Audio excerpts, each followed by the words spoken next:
Ilang asukal na nilagay mo? 1 kilo na.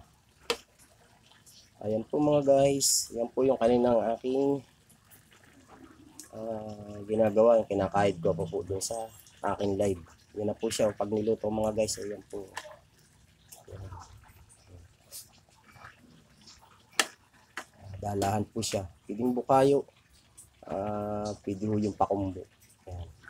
Pwede yung pag tinakal-takal nyo po.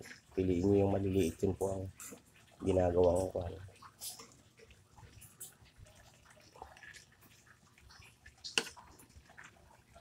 Yung sa bukayo, yun naman hong malalaki. Ayun.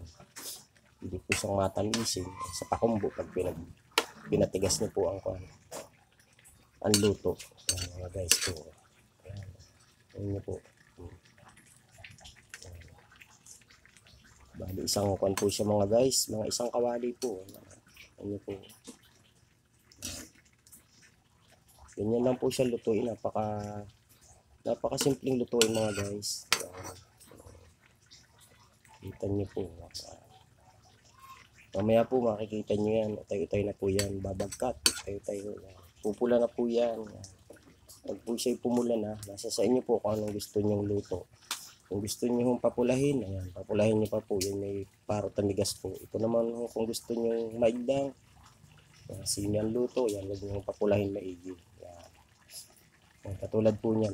Pero mga ilang minutes pa po. Yan.